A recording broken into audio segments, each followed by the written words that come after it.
ನಾನು 7ನೆಯ type of insurance ಬರ್ತಾ ಇದ್ದೇನೆ, ಚೈಲ್ಡ್ ಇನ್ಶೂರೆನ್ಸ್ ಪಾಲಿಸಿ. ಸಾಮಾನ್ಯವಾಗಿ ನಿಮ್ಮ ಕುಟುಂಬಕ್ಕೆ ಪರಿಚಯ ಇರುವಂತಹ ಲೈಫ್ ಇನ್ಶೂರೆನ್ಸ್ ಅಡ್ವೈಸರ್ಸ್ ಯಾರಾದರೂ ಇದ್ದರೆ ನಿಮಗೆ ಮದುವೆ ಆಗಿದೆ ಅನ್ನುವಂಥ ಮಾಹಿತಿ ಅವರ ಹತ್ರ ಇರುತ್ತೆ.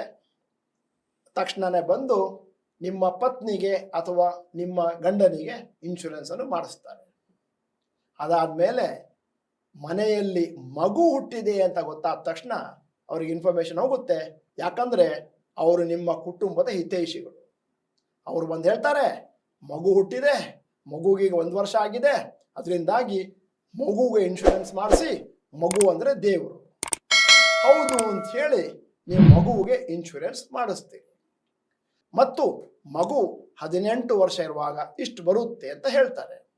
ಆದರೆ ಒಂದು ವಿಚಾರ ತಿಳ್ಕೋಬೇಕು, ಇನ್ಶೂರೆನ್ಸಿಂದ ಬರ್ತಾ ಇರುವಂತಹ ಲಾಭ ಅತಿ ಕಡಿಮೆ ಮತ್ತು ಇನ್ಫ್ಲೇಷನ್ ಅದಕ್ಕಿಂತ ಜಾಸ್ತಿ ಇರುವುದರಿಂದಾಗಿ ಚೈಲ್ಡ್ ಇನ್ಶೂರೆನ್ಸ್ ಪ್ಲಾನ್ ಮಾಡಿದ್ರೆ ನಿಮಗೆ ಬರುವ ಹಣ ಅತಿ ಕಡಿಮೆ.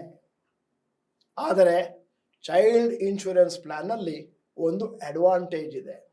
ಏನು ಅಂತಂದರೆ, ತಂದೆ ಅಥವಾ ತಾಯಿ ಯಾರು ಚೈಲ್ಡ್ ಇನ್ಶೂರೆನ್ಸಿಗೆ ಹಣವನ್ನು ಕಟ್ತಾ ಇದ್ದಾರೋ ಅವರೇನಾದರೂ ಇಲ್ಲ ಅಂತಂದರೆ ಅವರಿಗೂ ಕೂಡ ಇನ್ಶೂರೆನ್ಸ್ ಮಾಡಿಸಿರ್ತಾರೆ. ಒಂದಷ್ಟು ಹಣವನ್ನು ಅಲ್ಲಿಂದ ಕಟ್ಸ್ಕೊಂಡು ಮಗುವಿನ ಇನ್ಶೂರೆನ್ಸನ್ನು ಕಂಪ್ಲೀಟ್ ಮಾಡ್ತಾರೆ. ಮಗುವಿನ 18ನೇ ಅಥವಾ 21ನೇ ವಯಸ್ಸಿನಲ್ಲಿ ಒಂದಷ್ಟು ಹಣವನ್ನು ನಿಮಗೆ ಕೊಡ್ತಾರೆ. ಚೈಲ್ಡ್ ಇನ್ಶೂರೆನ್ಸ್ ಪ್ಲಾನಲ್ಲಿ ಒಂದು ಅಡ್ವಾಂಟೇಜು ಇದೆ. ನಾನು ಹೇಳಿದೆ ಅತಿ ಕಡಿಮೆ ಲಾಭ ಸಿಗುತ್ತೆ ಅಂತ. ಆದರೆ ಅಕಸ್ಮಾತ್ ನಿಮ್ಮ ಹಣವನ್ನು ನೀವು ಏನಾದರೂ ಈಕ್ವಿಟಿ ಲಿಂಕ್ಡ್ ಸ್ಕೀಮ್ಗಳಿಗೆ ಹಾಕ್ತೀನಿ ಅಂತ ಡಿಸೈಡ್ ಮಾಡಿದ್ರೆ ಆಗ ಜಾಸ್ತಿ ಲಾಭ ಬರುತ್ತೆ. ಚೈಲ್ಡ್ ಇನ್ಶೂರೆನ್ಸ್ ಪ್ಲಾನ್ನಲ್ಲಿ ಅದೇನು ಹಣವನ್ನು ಪೋಷಕರು ಪ್ರೀಮಿಯಂ ಆಗಿ ಕಟ್ತಾರೋ 1,50,000 ಅದಕ್ಕೆ ಆದಾಯ ತೆರಿಗೆಯಲ್ಲಿ ವಿನಾಯಿತಿ ಇದೆ. ಇಲ್ಲದಿದ್ದರೆ ನೀವು ಆ ಹಣಕ್ಕೆ 20-30% ಇನ್ಕಮ್ ಟ್ಯಾಕ್ಸ್ ಕಟ್ಟಬೇಕಾಗಿತ್ತು. ಆದರೆ ಮುಂದಿನ ದಿನಗಳಲ್ಲಿ ಓಲ್ಡ್ ರೆಜಿಮ್, ನ್ಯೂ ರೆಜಿಮ್ ಅಂತ ಮಾಡಿದ್ದಾರೆ. ಸದ್ಯದ ಮಟ್ಟಿಗೆ ಡಿಫಾಲ್ಟ್ ಆಗಿ ನ್ಯೂ ರೆಜಿಮ್ ಅನ್ನ ಮಾತ್ರ ತಗೊಳ್ತಾ ಇದ್ದಾರೆ ಇನ್ಕಮ್ ಟ್ಯಾಕ್ಸ್ನವರು. ಓಲ್ಡ್ ರೆಜಿಮ್ ಅಂತ ಮೆನ್ಷನ್ ಮಾಡಿದ್ರೆ ಮಾತ್ರ ಓಲ್ಡ್ ರೆಜಿಮಿಗೆ ಹೋಗುತ್ತೆ. ಹಾಗೂ ಇನ್ನು 4-5 ವರ್ಷದ ಬಳಿಕ ನನ್ನ ಅನುಭವದ ಪ್ರಕಾರ ಹೇಳ್ತಾ ಇದ್ದೀನಿ, ಭಾರತದಲ್ಲಿ ಆ ಓಲ್ಡ್ ರೆಜಿಮ್ ಅನ್ನು ತೆಗೆಯಲಾಗ್ತದೆ ಮತ್ತು ಏನಿದ್ದರೂ ನ್ಯೂ ರೆಜಿಮಿಗೆ ಆಟೋಮೆಟಿಕ್ ಆಗಿ ಟ್ರಾನ್ಸ್ಫರ್ ಆಗುತ್ತೆ. ಅದೇನು ನಿಮಗೆ 1,50,000 ವಿನಾಯಿತಿ ಸಿಗ್ತಾ ಇತ್ತು ಅದು ಹೊರಟೋಗುತ್ತೆ. ಚೈಲ್ಡ್ ಇನ್ಶೂರೆನ್ಸ್ ಸ್ಕೀಮ್ನಲ್ಲಿ ನಿಮಗೆ ಬರುವಂತಹ ಲಾಭ ಅತಿ ಕಡಿಮೆ ಅಂತ ಹೇಳಿದೆ. ಆದ್ದರಿಂದ ನಾನು ಸಲಹೆ ಕೊಡೋದೇನು ಅಂತಂದ್ರೆ, ದಯವಿಟ್ಟು ಮಕ್ಕಳಿಗೆ ಇನ್ಶೂರೆನ್ಸ್ ಮಾಡಿಸಬೇಡಿ. ಅದರ ಬದಲಾಗಿ ಅದೇನು ಚೈಲ್ಡ್ ಇನ್ಶೂರೆನ್ಸಿಗೆ ಹಣವನ್ನು ಹಾಕ್ತಿರೋ ಅದನ್ನ ನೀವು ಮ್ಯೂಚುವಲ್ ಫಂಡ್ಗಳಲ್ಲಿ ಹಾಕೊಂಡು ಹೋಗ್ತೀನಿ ಅಂತಂದ್ರೆ ಅದರಿಂದ ಜಾಸ್ತಿ ಲಾಭ ಬರುತ್ತೆ. ಕೊನೆಯಲ್ಲಿ ಒಂದಷ್ಟು long term capital gain tax ಕಟ್ಟಿದ್ರೆ ಸಾಕಾಗುತ್ತೆ. ಮತ್ತೆ ಇನ್ನೂ ಒಂದು ವಿಚಾರ ಏನು ಅಂತಂದ್ರೆ, ಮಕ್ಕಳು ಬ್ರೆಡ್ ವಿನ್ನರ್ಸ್ ಅಲ್ಲ. ಆದ್ದರಿಂದ ಮಕ್ಕಳಿಗೆ ಇನ್ಶೂರೆನ್ಸ್ ಮಾಡಿ ಪ್ರಯೋಜನ ಇಲ್ಲ ಅನ್ನುವಂಥದ್ದು ತಜ್ಞರ ವಾದ. ಆದ್ದರಿಂದ ನಾನು ಹೇಳೋದೇನು ಅಂತಂದ್ರೆ, ಮಕ್ಕಳಿಗೆ ಇನ್ಶೂರೆನ್ಸ್ ಮಾಡುವ ಬದಲಾಗಿ ನೀವು ತಂದೆ ತಾಯಿಯಂದರಿಗೆ ಟರ್ಮ್ ಇನ್ಶೂರೆನ್ಸ್ ಅನ್ನು ಜಾಸ್ತಿ ಮಾಡಿಸಿ. ಅಕಸ್ಮಾತ್ ನಿಮಗೆ ಟರ್ಮ್ ಇನ್ಶೂರೆನ್ಸ್ ಕೇವಲ 30 ಲಕ್ಷ 40 ಲಕ್ಷ ಇದೆ ಅಂತಂದ್ರೆ ನಿಮ್ಮ ಮಕ್ಕಳು ಹುಟ್ಟಿದ ತಕ್ಷಣ ಅದನ್ನು 1 ಕೋಟಿಗೆ ಏರಿಸಿ.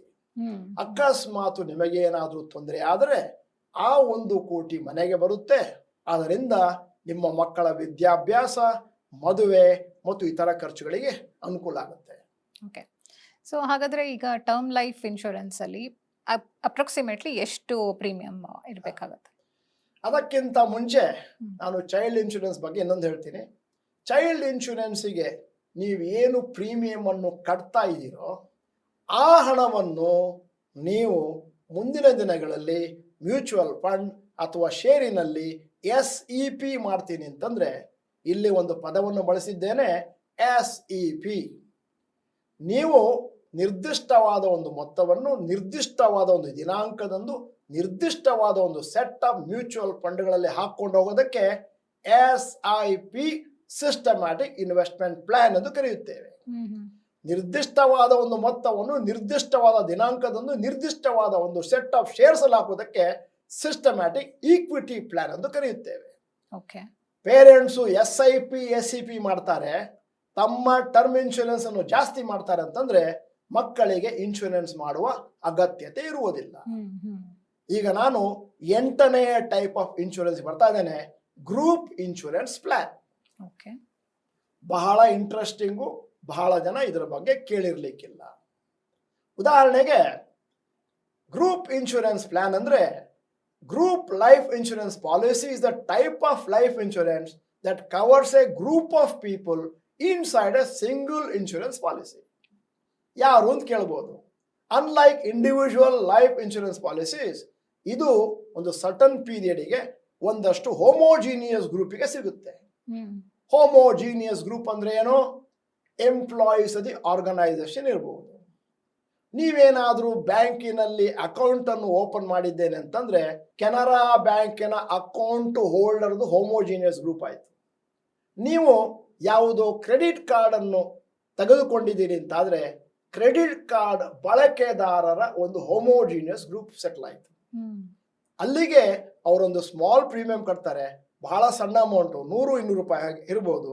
ಮತ್ತು ಮುಂದಿನ ದಿನಗಳಲ್ಲಿ ನೀವಿಲ್ಲ ಅಂತಂದ್ರೆ ನೀವು ಬ್ಯಾಂಕಿನಲ್ಲಿ ಅಕೌಂಟ್ ಓಪನ್ ಮಾಡಿದಾಗಿ 1 ಲಕ್ಷ 2 ಲಕ್ಷದವರೆಗೂ ನಿಮ್ಮ ಮನೆಗೆ ಬಂದು ತಲುಪಬಹುದು. ಅದೇ ರೀತಿ ಕ್ರೆಡಿಟ್ ಕಾರ್ಡು, ಅದೇ ರೀತಿ ಯಾವುದಾದ್ರೂ ಒಂದು ಕಾರ್ಪೊರೇಟ್ ಕಂಪನಿಗಳಲ್ಲಿ. ತೊಂದರೆ ಏನು ಅಂತಂದ್ರೆ ನೀವೇನಾದರೂ ಆ ಅಕೌಂಟ್ ಅನ್ನು ಕ್ಲೋಸ್ ಮಾಡಿದರೆ ಅಥವಾ ಆ ಕಂಪನಿಯನ್ನು ಬಿಟ್ಟು ಬೇರೆ ಕಂಪನಿಗೆ ಸೇರಿದಾಗ ನಿಮ್ಮ ಹೆಸರು ಗ್ರೂಪ್ ಇನ್ಶೂರೆನ್ಸ್ ಇಂದ ಹೊರಟೋಗುತ್ತೆ, ಆ ದುಡ್ಡು ಬರುವುದಿಲ್ಲ. ಇಲ್ಲಿ ನಿಮಗೆ ಲಕ್ಷಗಟ್ಟಲೆಯಲ್ಲಿ ಬರುವುದಿಲ್ಲ, ಸ್ಮಾಲ್ ಅಮೌಂಟ್ ಎಲ್ಲರಿಗೂ ಬರುತ್ತದೆ. ಗ್ರೂಪ್ ಇನ್ಶೂರೆನ್ಸ್ ಅಂತ ಮಾತಾಡಬೇಕಾದ್ರೆ ಬಹಳಷ್ಟು ಜನಕ್ಕೆ ಇದರ ಮಾಹಿತಿ ಇರುವುದಿಲ್ಲ. ಹ್ಮ್ ಹ್ಮ್ ನಾನು ಹೇಳೋದು, ನಿಮ್ಮ ಬ್ಯಾಂಕಿನಲ್ಲಿರುವಂತಹ ಮ್ಯಾನೇಜರ್ ಅನ್ನ ಕೇಳಿ, ನಾನು ಅಕೌಂಟ್ ಓಪನ್ ಮಾಡಿದ್ದೇನೆ, ಏನಾದರೂ ಗ್ರೂಪ್ ಇನ್ಶೂರೆನ್ಸ್ ಇದೆಯಾ? ಯಾವುದಾದ್ರೂ ಕ್ರೆಡಿಟ್ ಕಾರ್ಡ್ ತಗೊಂಡಾಗ ಕಂಪನಿ ಹತ್ರ ಕೇಳಿ, ಇದನ್ನು ಬಳಸುವವರಿಗೆ ಏನಾದರೂ ಗ್ರೂಪ್ ಇನ್ಶೂರೆನ್ಸ್ ಪ್ಲಾನ್ ಇದೆಯಾ ಅಂತಂದ್ರೆ ಅದನ್ನು ನಾವು ಕ್ಲೇಮ್ ಮಾಡಬೇಕಾಗುತ್ತೆ. ನಾವಿಲ್ಲ ಅಂತಾದಾಗ ನಮ್ಮ ಮನೆಯವರು ಹೋಗಿ ಕೇಳಬೇಕಾಗುತ್ತೆ, ಆ ದುಡ್ಡು ಬರಬೇಕು ಅಂತ. ಆದರೆ ಈ ರೀತಿ ಗ್ರೂಪ್ ಇನ್ಶೂರೆನ್ಸ್ ಅನ್ನು ತಗೊಂಡಾಗ ನೀವು ಪ್ರೀಮಿಯಂ ಕಟ್ಟೋದಿಲ್ಲ, ಆ ಕಂಪನಿಯವರು ಪ್ರೀಮಿಯಂ ಅನ್ನು ಕಟ್ತಾರೆ. ಹ್ಮ್ ಉದಾಹರಣೆಗೆ complementary group insurance covered is offered when certain credit cards taken bank customers and corporate employees. Okay. Disadvantage ಏನು ಅಂತಂದ್ರೆ ಕ್ರೆಡಿಟ್ ಕಾರ್ಡ್ ಅನ್ನು ನೀವೇನಾದ್ರೂ ಡಿಸ್ಕಂಟಿನ್ಯೂ ಮಾಡಿದ್ರೆ, ಬ್ಯಾಂಕಿನ ಅಕೌಂಟ್ ಅನ್ನು ಕ್ಲೋಸ್ ಮಾಡಿದ್ರೆ ಈ ಫೆಸಿಲಿಟಿ ಹೊರಟು ಹೋಗುತ್ತೆ, ಕೆಲಸ ಬಿಟ್ರು ಹೋಗುತ್ತೆ. ಓಕೆ. ಅಕಸ್ಮಾತ್ ನೀವೇನಾದ್ರೂ ಬ್ಯಾಂಕಿನ ಅಕೌಂಟ್ ಅನ್ನು ಕ್ಲೋಸ್ ಮಾಡಿದ್ರೆ, ಕ್ರೆಡಿಟ್ ಕಾರ್ಡ್ ಅನ್ನು ಡಿಸ್ಕಂಟಿನ್ಯೂ ಮಾಡಿದ್ರೆ ಅಥವಾ ಆ ಕಂಪನಿಯನ್ನು ಬಿಟ್ಟು ಬೇರೆ ಕೆಲಸಕ್ಕೆ ಸೇರಿದ್ರೆ ಗ್ರೂಪ್ ಇನ್ಶೂರೆನ್ಸ್ ಅಲ್ಲಿ ಬರುವಂತ ದುಡ್ಡು ನಿಂತು ಹೋಗುತ್ತೆ. ಇದು ದೊಡ್ಡ ಅಮೌಂಟ್ ಅಲ್ಲ, ಸ್ಮಾಲ್ ಅಮೌಂಟ್.